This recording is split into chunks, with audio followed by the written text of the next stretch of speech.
Hey guys, my name is Gage Dillon. Welcome back to my YouTube channel.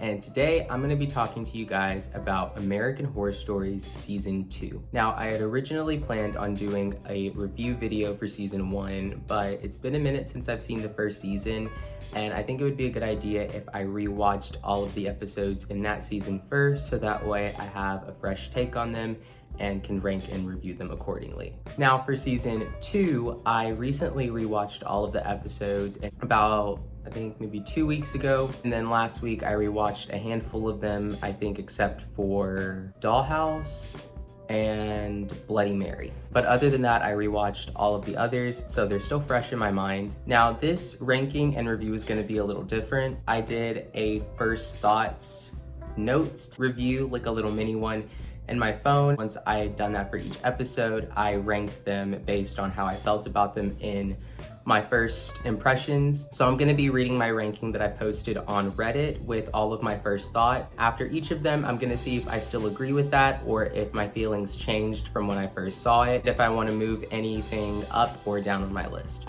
So let's get started and just jump right into it. For my number 8 spot, it looks like I chose Facelift. My initial first thoughts that I put were, there was so much wasted potential and it was very boring. Judith Light and Britt Lauer were great. This episode was just unfortunately filled with a lot of nothing. Also, they took out the one scene that was showcased in most trailers that this episode had mentioned. Most of these episodes have shots or scenes that are missing, but this one taking out the bloody floor scene sealed this episode's fate, as that's the only other scene where anything really happened besides the ending. I'm starting to understand why not much was shown of this episode in previews.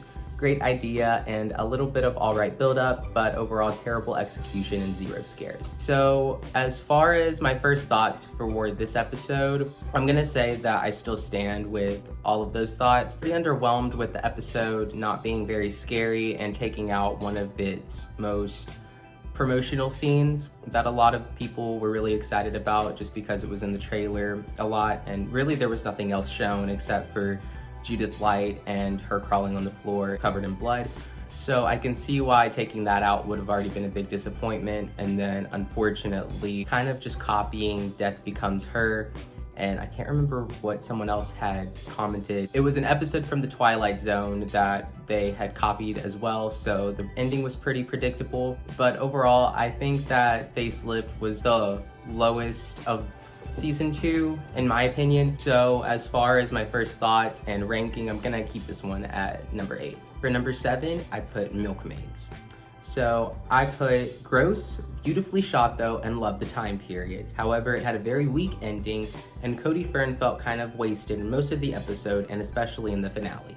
The ending was also a pretty big bummer and predictable. I do think that it might be a little bit unfair that I have this episode so low on my list, because on a rewatch, I really did appreciate what they were trying to do with the story, and unfortunately, it just seemed like this one again fell victim to restricted time frame. With a little bit more time, this episode really could have developed a lot more. It could have had better scares and more effective scenes, but unfortunately, it just didn't have enough time to do that. Cody Fern was really good in this episode. Unfortunately, I felt like he was underused compared to his episode in Season 1, Feral. But overall, I think this episode isn't the worst. It really only sits on this list just because there's no other place for it. I love the setting and the cinematography. It looked like it was back in the 1800s, 1700s. And I also loved how it wasn't afraid to be really gross. I think that this episode did very well. If it would have just had a little bit more time to breathe, it could have had a much better story on its hands, especially with how they handled the religion versus science aspect. It just needed more time. Coming in at number 6, I chose Lake.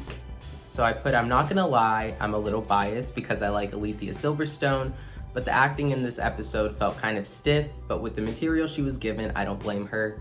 The lake had so much potential for a scary setting that could have been full of scares, but this was more a Lifetime movie instead of American Horror Stories. The ending exposition was a lot, but the lake zombies taking the husband felt pretty tame, but after Necro's incredibly dark tone, I didn't mind the lighter tone of the episode. Not the best, but certainly not the worst. Yeah, I'm gonna keep that in number 6 because this episode wasn't the worst, but I do agree on my first thought saying that it was like a Lifetime movie instead of an episode of American Horror Story. It really did lean a lot more into the drama of the family, the grief of what it's like to lose a loved one, especially a child.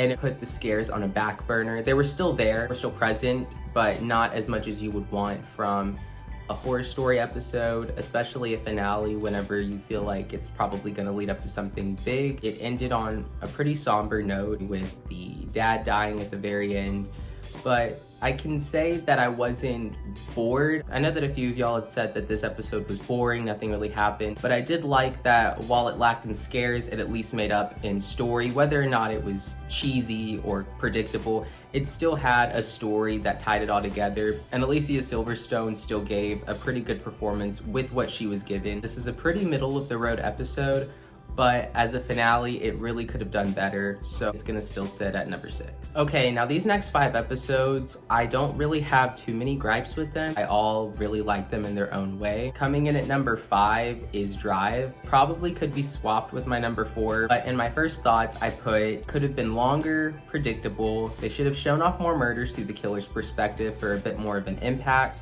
However, on a rewatch, I had a bit of fun watching it, and I enjoyed it for what it was. The vibe of the episode was a bit more fun than a few of the others below this one. Yes, I do agree with that still. Drive had a lot more fun with its episode compared to Facelift or Lake. It knew what it was, a campy slasher modernizing an urban legend. I think especially with Bella Thorne in the lead role, it wanted to just have fun. It took place in LA, which is pretty classic for an American Horror Stories episode to be located in. I didn't feel like any of it came off boring. It could have made up a little bit with maybe a few more murders thrown in, but to keep the story going, I understand why it needed to throw suspicion on the guy that was following her just to do the twist at the end where it's revealed that Marcy's the killer. Again, like all these episodes suffer from, if it had more time for a bit more stalking, maybe a bit more suspicion amongst maybe a bigger group of friends, and it had a bit of a better finale with the torture and kill scene, this one could have been really high as far as maybe even number 3, but unfortunately, because it lacked in scares, murders, and it could have been longer, it sits at number 5 still. I really did have a good time with it, but I think that number 4 edges it out just a little bit more with its performances and its scares. Number 4 is Bloody Mary. For my first thoughts, it could have been scarier. Great story though. The cheerleading scene also felt pretty suspenseful on whether or not she'd go through with it, so that earned this episode a point, along with some of the backstory and the eerie forest setting. I pretty much still agree with all of that. Love the cheerleading scene. That probably had the most suspense for me in that episode. I really enjoy whenever an episode uses its suspense like that and holds you at a suspense level. I thought it did very well in that, especially with the overall feel of the episode. You can feel the dread that these girls carry. They're terrified and they're seeing these visions of Bloody Mary. And I like how it constantly goes back and forth with whether or not they're going to choose to do the right thing and not give in to Bloody Mary. And there's also scenes where it looks like they're going to. The backstory scene I really enjoyed because Bloody Mary, it's a pretty well-known urban legend, but the backstory gave it its own flavor. And I really appreciated that it did something new and different. For the finale, I love that it took place in the forest. It was a great setting, added a really creepy and haunting vibe to the ending of the story. I really appreciated its dark ending. While it could have made up in time length, showing off a few of the extra scenes that were cut from the episode itself, but were still shown in previews, I think this episode did a very well job on what American Horror Stories set out to do for season 2, and I hope that there are more episodes like this if we get a season 3. Number 3 is Dollhouse. I know that this is a lot of y'all's first picks, but I'm gonna read my first thoughts and see how I feel about it now. Great premiere and loved the Coven tie-in. The episode's story flowed very well, and the ending with the witches didn't feel shoehorned in my opinion, but natural, as it seemed that it was building up to some form of witchcraft from the very beginning. Kristen Frost was great. All that still stands. Love that this is the episode that chose to tie into Coven. I was pretty shocked by it, even though Dennis O'Hare was playing a character in it. I wasn't expecting him to end up being the father of himself, but it really caught me by surprise whenever the witches came in at the very end. The main actress, she did a very good job, and I hope to see her in the regular series itself. She really carried the episode along with the other dolls. She was great. The Coven tie-in thankfully didn't feel forced the way I thought that the season 1 Murder House one did. This one really made itself its own thing with only adding a small part of the original series. Doing that, it really gave itself its own way to breathe, but also still show love to the original series. Coming in at number 2, we have Aura. For this one, I put fun Goosebumps-like episode. Gabri Sidibe and Max Greenfield were great in their roles. The ending may be dark, but also can be left up to interpretation on whether or not it was real or a dream. This episode is the one I rewatched the most because I love the lighthearted, spooky atmosphere of it. However, in contrast, it also has one of the darker twists in the series. Overall, a great episode. So I do love this episode very much. It is my number 2 for a reason. This episode is comparable to an adult Goosebumps episode. It hit all the right beats, the jump scares, everything. The atmosphere of it taking place in a neighborhood with a doorbell camera feels like it could happen anywhere.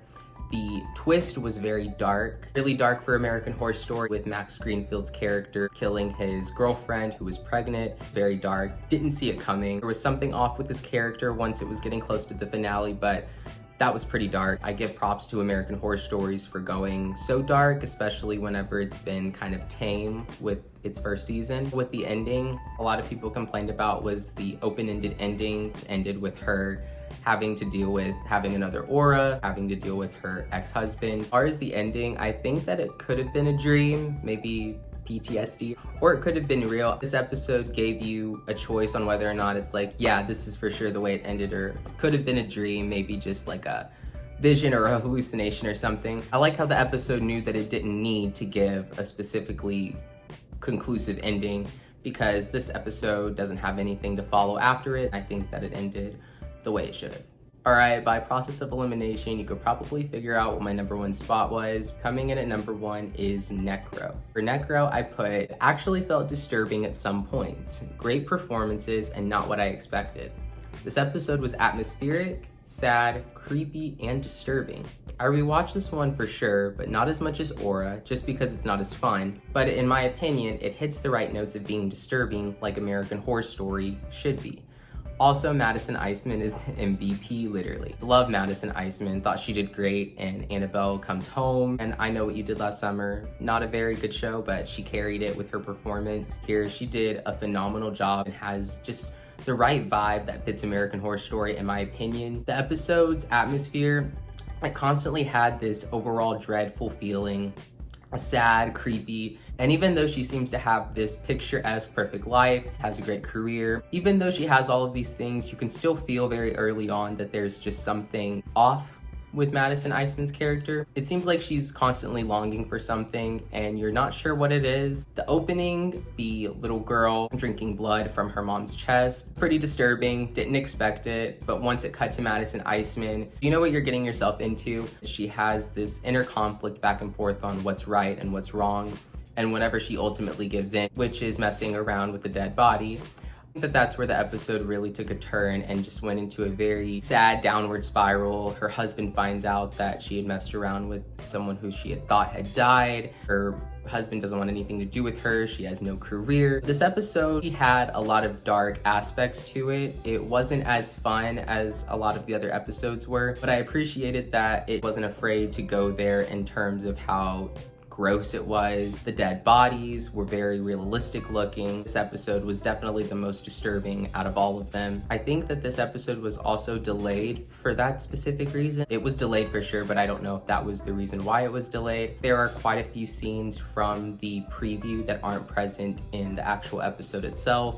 There's a dead body sitting up, there's pictures and shots of corpses being stitched up. I know they even cut out a scene where she puts dirt in the guy's mouth towards the very ending. They cut out a lot of what seemed like some jump scares and maybe some unnecessary shots, but I think what we were given overall was a very good episode of American Horror Stories. It did what it was supposed to do. It was creepy, it was disturbing, it was upsetting whenever it was supposed to be. So I hope that there are more episodes like this if we're lucky enough to get a season 3, because I think that season 2 did a lot of what season 1 did wrong and made it right. They made it scarier, a lot of the episodes stand alone, and they did their own thing without constantly referring back to American Horror Story, minus the first episode. So with that being said, I plan on doing a season 1 video as well, ranking and reviewing those episodes. And then after that, I might even do a season 1 and 2 episode ranking together. Curious how I would rank all of these episodes together, so definitely keep your eye out for that. I am going to be seeing Terrifier 2 tomorrow night, and I plan on releasing a review for that sometime later this week. I was a huge fan of the first Terrifier movie. and I'm super excited to see part 2 tomorrow. So I'll definitely be doing a review for that movie as well. Other than that, I hope you guys enjoyed this video. If you have any ideas or suggestions of any types of videos that you want to see, let me know down in the comments below. If you're new here, make sure to subscribe, leave a like, and I'll see you in the next one.